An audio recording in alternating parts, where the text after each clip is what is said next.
നമസ്കാരം. ഇന്ത്യയും ഇംഗ്ലണ്ടും തമ്മിലുള്ള ഏകദിന പരമ്പര അങ്ങനെ ക്ലൈമാക്സിലേക്ക് അടുക്കുകയാണ്. ഇനി ഒരേ ഒരു മത്സരം മാത്രമാണ് പരമ്പരയിൽ ബാക്കിയുള്ളത്. ഇത് ബുധനാഴ്ച പകലും രാത്രിയുമായി അഹമ്മദാബാദിലെ നരേന്ദ്രമോദി സ്റ്റേഡിയത്തിലാണ് നടക്കുന്നത്. ഈ പരമ്പരയ്ക്ക് ശേഷം അടുത്ത ആഴ്ച തുടങ്ങാനിരിക്കുന്ന ചാമ്പ്യൻസ് ട്രോഫിക്കായി ഇന്ത്യൻ സംഘം UAEയിലേക്ക് പറക്കുന്നതായിരിക്കും. ഇംഗ്ലണ്ടുമായുള്ള പരമ്പര ഇന്ത്യയെ സംബന്ധിച്ച ചാമ്പ്യൻസ് ട്രോഫിക്കുള്ള പടയൊരുക്കം കൂടിയാണ്. ടൂർണമെന്റിൽ ഏറ്റവും മികച്ച പ്ലേയിങ് 11 തിരഞ്ഞെടുക്കാൻ ഇന്ത്യക്ക് ലഭിക്കുന്ന അവസരമാണ് ഈ പരമ്പര. ആദ്യത്തെ 2 മത്സരങ്ങൾ കഴിഞ്ഞതോടെ ചാമ്പ്യൻസ് ട്രോഫിയിൽ ഇന്ത്യയുടെ പ്ലേയിങ് 11നെ കുറിച്ച് ഏറെക്കുറെ ഒരു ചിത്രം തെളിഞ്ഞിരിക്കുകയാണ്. ഇംഗ്ലണ്ടുമായുള്ള പരമ്പരയ്ക്കും ചാമ്പ്യൻസ് ട്രോഫിക്കും ഏറെക്കുറെ ഒരേ സ്ക്വാഡിനെ തന്നെയാണ് ഇന്ത്യ തിരഞ്ഞെടുത്തിട്ടുള്ളത്. ഇംഗ്ലണ്ടിനെതിരെയുള്ള ആദ്യത്തെ 2 ഏകദിനങ്ങൾക്ക് ശേഷം ചാമ്പ്യൻസ് ട്രോഫിക്കുള്ള 11ൽ സ്ഥാനമുറപ്പിക്കാനായിട്ടുള്ള 7 കളിക്കാർ ആരൊക്കെയായിരിക്കുമെന്ന് നോക്കാം. ഇംഗ്ലണ്ടിനെതിരെ ഇപ്പോൾ നടക്കുന്ന ഏകദിന പരമ്പരയിലെ ആദ്യ 2 മത്സരത്തിന് ശേഷം ചാമ്പ്യൻസ് ട്രോഫി പ്ലേയിങ് 11ൽ സ്ഥാനമുറപ്പിക്കാൻ പോകുന്നവരിൽ കൂടുതൽ പേരും ബാറ്റർമാരോ ഓൾറൗണ്ടർമാരോ ആയിരിക്കും. ക്യാപ്റ്റൻ രോഹിത് ശർമ്മ, ഓപ്പണിംഗ് പങ്കാളിയും വൈസ് ക്യാപ്റ്റനുമായ ശുഭ്മൻ ഗിൽ, മുൻ നായകനും സ്റ്റാർ ബാറ്ററുമായ വിരാട് കോഹ്ലി, ശ്രേയസ് അയ്യർ, ഓൾറൗണ്ടർമാരായ ഹർദിക് പാണ്ഡ്യ, രവീന്ദ്ര ജഡേജ, അക്ഷർ പട്ടേൽ എന്നിവരാണ് ചാമ്പ്യൻസ് ട്രോഫി 11ൽ സ്ഥാനം ഉറപ്പുള്ളവർ. ഇവരിൽ കോഹ്ലി ഒഴികെ ശേഷിച്ച 6 പേരും ഇംഗ്ലണ്ടുമായുള്ള പരമ്പരയിൽ മികച്ച പ്രകടനമാണ് നടത്തിക്കൊണ്ടിരിക്കുന്നത്.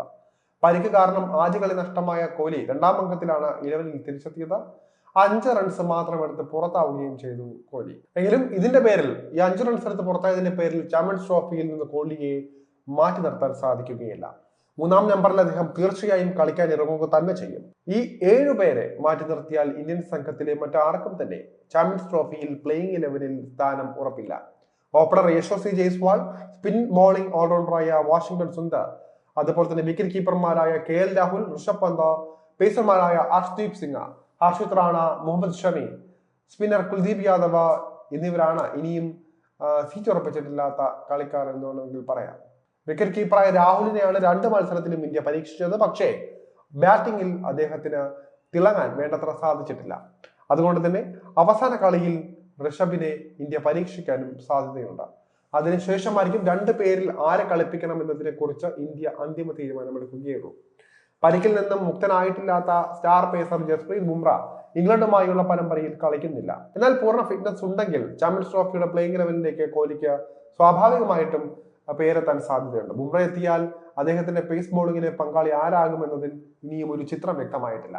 ഷമിയാണ് ഈ റോളിലേക്ക് ഫേവറേറ്റ് എങ്കിലും ഇംഗ്ലണ്ടിനെതിരെ ആദ്യ 2 കളികളിലും പ്രകടനം നിരാശാജനകമായിരുന്നു. ഹർഷിത്തിനെ ഇന്ത്യ പരീക്ഷിച്ച് നോക്കിയെങ്കിലും 2 കളികളിലും റൺസ് വാരിക്കോരി നൽകിയിരുന്നു. മറ്റൊരാൾ അർഷ്ദീപാണ്.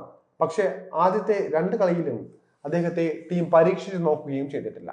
പരിക്ക് ഭേദമായി എത്തിയ കുൽദീപിനെ ആദ്യ മത്സരത്തിലാണ് ഇന്ത്യ കളിപ്പിച്ചത്. പക്ഷെ യഥാർത്ഥ ഫോമിലേക്ക് താരം ഇനിയും തിരിച്ചെത്തിയില്ല എന്ന് ഈ ഒരു മത്സരം കാണിച്ചു തരികയാണ്. ഈ ഒരു സാഹചര്യത്തിൽ നേരത്തെ ചാമ്പ്യൻസ് ട്രോഫി ടീമിൽ ഉൾപ്പെടുത്തിയിട്ടില്ലാത്ത വരുൺ ചക്രവർത്തിയെ ഇന്ത്യ പുതുതായി സ്ക്വാഡിൽ ഉൾപ്പെടുത്തിയേക്കുമെന്നാണ് അറിയുന്നത്. എന്തായാലും ചാമ്പ്യൻസ് ട്രോഫിയിൽ മാറ്റങ്ങളോടെയാണ് ഇന്ത്യൻ ടീം ഇറങ്ങുന്നത്. ആരൊക്കെ വീഴും ആരൊക്കെ വാഴുമെന്ന് കാത്തിരുന്ന് കാണാം.